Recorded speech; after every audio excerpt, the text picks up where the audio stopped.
All right, the Atlanta Falcons have a rookie that is already showing he's going to be an absolute stud. And that's really exciting for everybody in Atlanta. We're going to talk about that in this video. We're also going to talk about a trade that's not going to happen and why I think that's a good thing. You have a player on your offense that is the butt of many jokes, and I'm going to sit here and talk about maybe he shouldn't be. Let's just go out on a limb here. Go out on a limb here and say maybe he shouldn't be. So a player that's not going to get traded. But first, let's talk about the defensive player and that rookie. But even before that, if you are new to this channel, my name is Craig. We like talking Falcons football here. We love talking about teams that the national media kind of ignores. And if I'm being completely honest, it feels like the whole NFC South is ignored.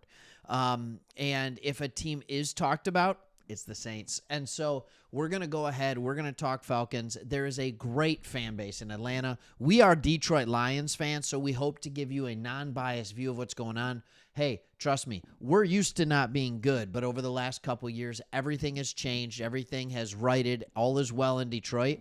We understand what it takes to get to that next level. So here's the first start of the good news. All right? The Falcons rookies aren't being asked to do yet much, but first-round pick Jaylen Walker is standing out for his ability to absorb information. All right? You just tell him something, and he does it the first time every single time.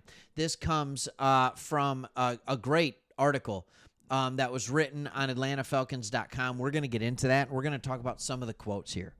But you have your number one pick this year, Jaylen Walker. Then you traded back into the first round to get Pierce, and you set your edges on the defensive side of the ball, something that has been sorely missing. You have a defensive coordinator that is saying the NFL has changed, and you need to stop the pass first. That 60% of what he does is figuring out how to stop the pass. And then 40% of what he does is figuring out how to stop the run. These are completely different things. But Walker is one of those guys that earned respect as a leader of a team at a football factory like Georgia, which I'm sure many of you are huge fans of Georgia, right? So it was probably nice for you to see him there. Now, some people talk about, all right, 6.5 sacks. There's not a ton. Here's the thing. We've seen great players with great athletic traits come out of Georgia, and they're not stat factories, right? We've seen it before. Number one overall pick, Walker, right? Like Jaylen Walker. That's your number one overall pick, right? You had a number one overall pick a few years ago. He went before Aiden Hutchinson, and now all he's done is gone out to produce back-to-back 10-sack seasons as he gets better and better. And we look at it. Is it Trayvon Walker? Anyways, with all that, let's talk about what Raheem Morris has said about him that should get you excited about this player. Here's what Raheem Morris said. He knows how to practice at a very high level, something you would expect him to know how to do coming out of Georgia, but it's not always true. Just because you go to Georgia doesn't mean you're going to practice at a high level. It just means that you're in a program that expects it. He said he wants to get better and better every single day, and it seems like he does. In other words, he's improving every time. He's an instant coach. You just tell him something, and he does it the first time every single time. He goes out and is able to get that stuff done. So that stuff has been absolutely amazing and awesome with him. All right, so he went on in this article to talk about how there's a lot of good guys and all the rookies, but he actually talked about saying just him. At the very end of this, he said he goes out and he's able to get stuff done. So that stuff has been absolutely amazing and awesome with him. I look forward, really, with all those guys. He's talking about the rookies, but particularly him. He's very easy to coach. So here's what you love.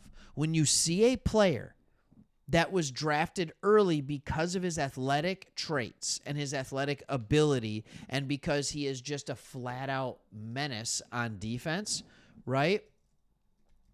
It is crazy to me to think, oh, my goodness, like he may just be touching the surface on this. he may be touching the surface. That's really cool. That is really, really cool. All right, and so we're gonna talk about that. And as I'm doing this, I'm trying to find his RAS, and he didn't have one. Right, so you have a guy who's productive enough, and now he gets to be extremely coachable. This could be a great. I'm gonna say that again. Great defensive end in the making. It really, really could. All right, I said that I had another thing that I wanted to talk to you about, a trade that wasn't going to happen. All right, Adam Schefter went out, and he's talking about, and I know this is going to sound weird that I'm saying it's good news. All right, Kyle Pittz. He has not been practicing with the Falcons. What they are saying is an unspecified medical condition. That unspecified medical condition, he's told, is a strained muscle in his foot. I may not have it exactly right, but I know I'm pretty close here based on what I was told. So he's sitting out. It doesn't sound awesome, but he also said that it makes it less likely that he will be traded. There have been teams that have approached the Falcons about trading for Pittz, and now I don't think the Falcons are looking to deal him, but they're not turning away calls either. So if there's a team willing, if there were a team that were willing to give up enough to get him, I think they could be enticed into trading him. However, he doesn't believe that anybody will pay that because he's owed $11 million this year. So here's my question to all of you. Where are you at with Kyle Pittz? Because I have a very unique take on him. I think a lot of people in the fantasy football circles and the national media circles, it's kind of a running joke that Kyle Pittz this is his year. This is his year.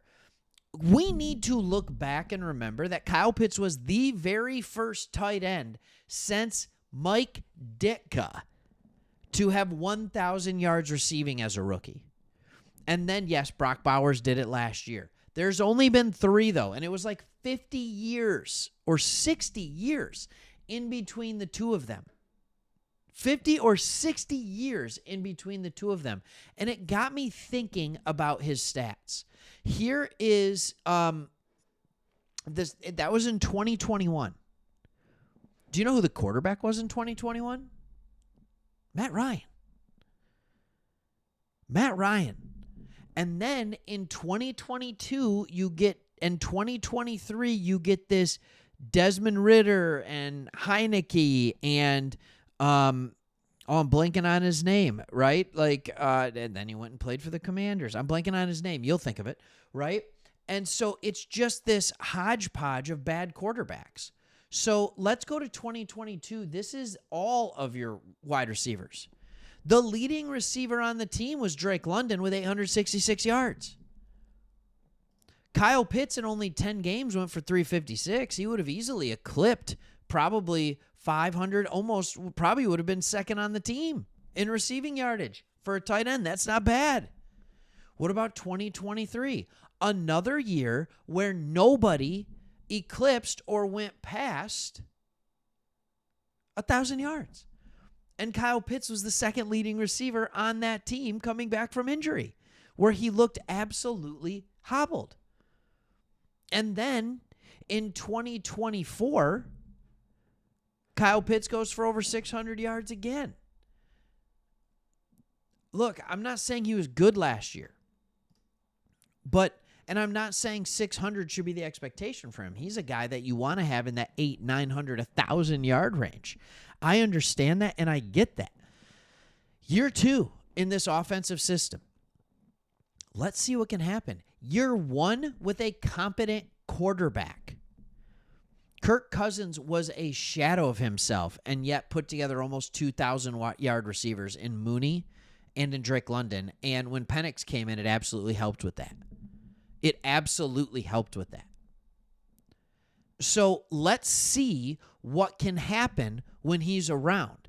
Also, Kirk Cousins had his favorite Ray McLeod, so he went big in the first part of the year.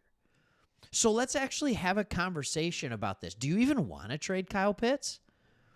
To me, I'm giving him another year. And I'm saying, if the defense has to at least respect his speed and the vertical threat that he possesses. They have to. So I think this is good news on both fronts. Both a rookie defensive end that is absolutely balling out And you're not going to be able to trade your receiver because he got hurt. Your tight end, Kyle Pittz, good. Keep him. See what he can do with a competent quarterback in year 2 in a good offensive scheme. I can't wait to see it. All right, thanks for watching. We'll see you on the next one. Hit that subscribe button if you're still here. See ya.